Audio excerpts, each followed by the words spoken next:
Welcome to the Retirement Railroad Matinee Modeling Tip of the Day. I'm Steve, and today is part 16 in building Aurora. And what we're going to do is we've installed the motor man. That was in the last segment. We did some infrastructure work in 14, and now we're ready to put the final pavement down for the Aurora street scene. Okay? So, with that, let's take a look. See what we have. All right. So we have multi-camera view here. In the upper left, we're looking down the track, down the street. The front buildings have been removed. The back ones are still there, and the reason behind that is we're going to start on the pavement in the center of the track and behind, okay? Going back to those back buildings. Once we have those in, then we'll put the front buildings in and tackle the area between the trackage to the front face. Okay? Now in the upper right we have everything we need.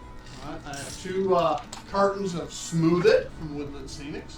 I have a mixing bowl, a measuring cup, and down in front of all that I've got some pieces of styrene that I can use to help level and shape the street. I also have two different size paint scrapers or putty knives, if you will. I have an X-Acto knife, and all of those I can use along with my fingers to smooth out the street scene.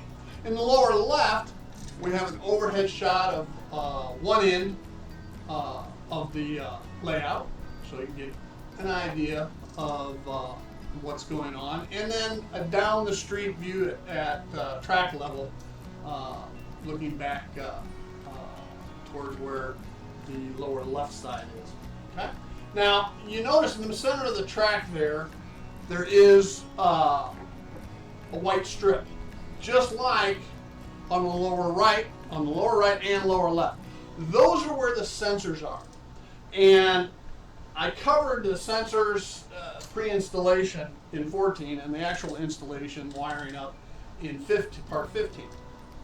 That said, okay, I don't know that I fully explained the final installation very well, so let's take a look at that now.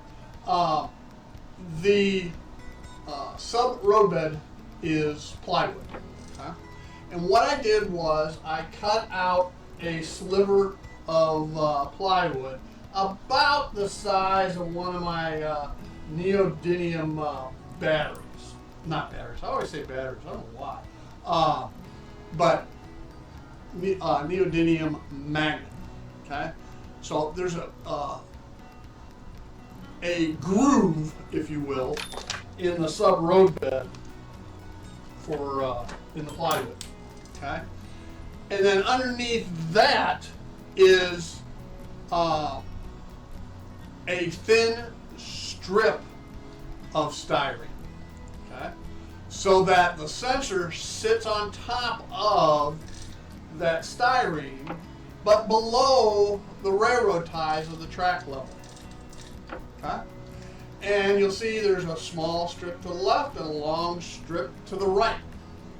And that is because the groove is actually from that space all underneath the long section to the right. Okay?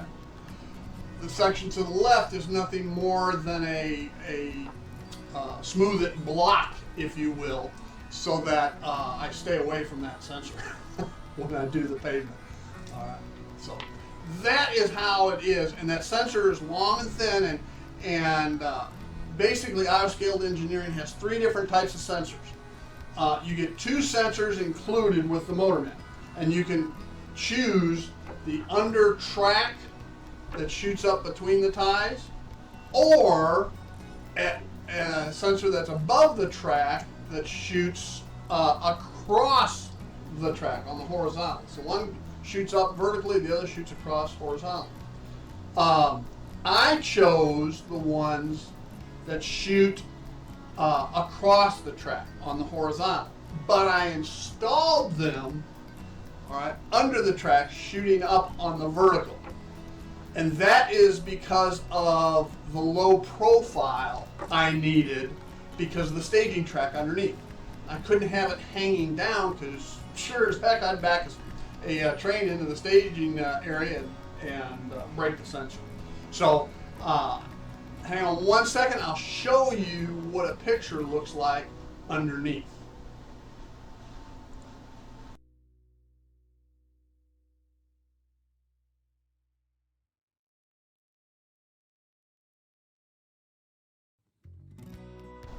Okay, so we're back to this shot, and let's go to the four-way view. All right, and that way you be able to watch everything as I do it. But first, let me mix up a batch of Smooth It, and then we'll get started. All right, so let's mix it up. I got 2 cups of Smooth It, 1 cup of water. What you're supposed to do is just the opposite, but I didn't want to mess with the having a wet measuring cup when I did the Smooth It part. So anyway, let's turn it there.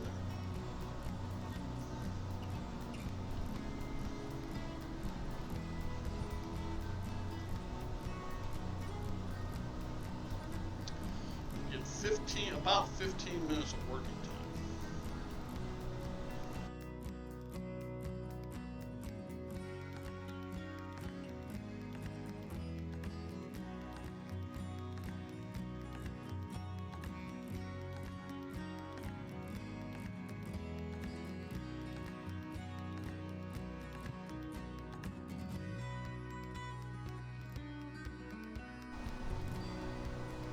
Alright, so now for the flange ways. I simply use a piece of styrene. I forget what the thickness is. I've done this in numerous places on the layout and previous layouts.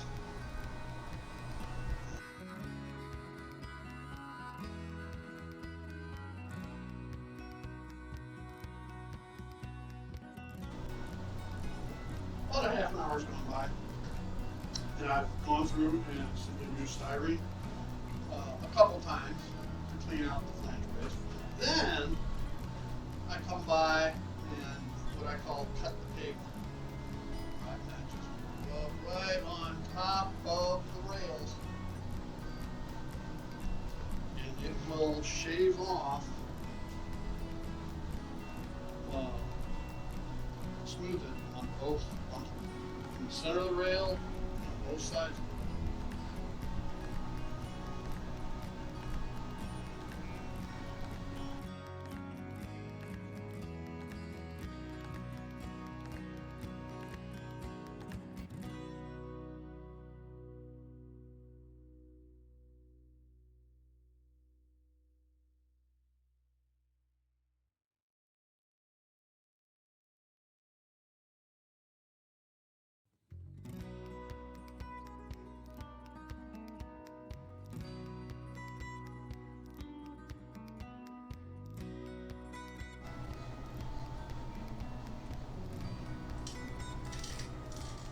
Very nice view of Aurora at night. Now the street still needs to be sanded and painted and weathered. Same with the Aurora station platform. But I think it's coming together really well. Stay tuned.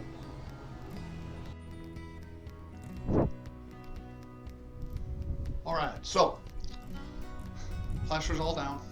Smooth it, and as smooth as I can get it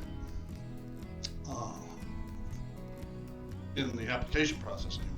Now what I do is 2 more steps before painting is I use a paint scraper, and to come through and knock off any of the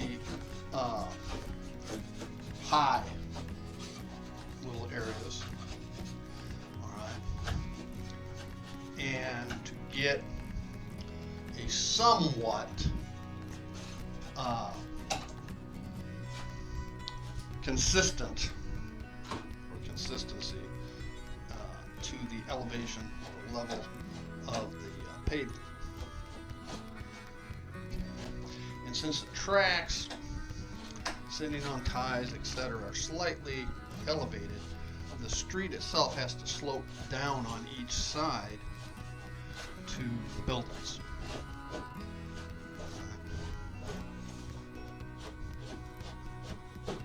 Now, the key after doing this is get it clean, all right, because it will foul an engine's electrical pickups in a heartbeat. All this dust.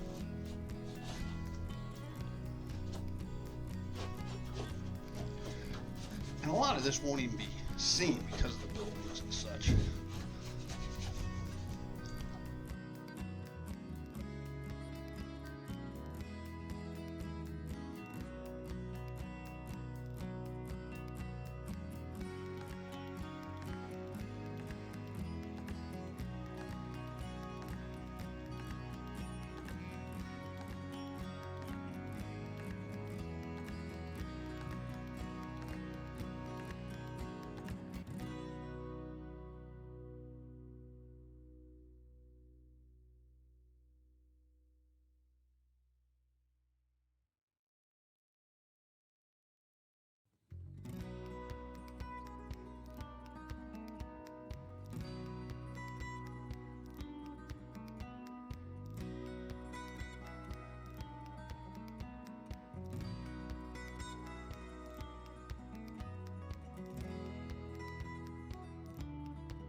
All right, so we got the street in, motorman's working.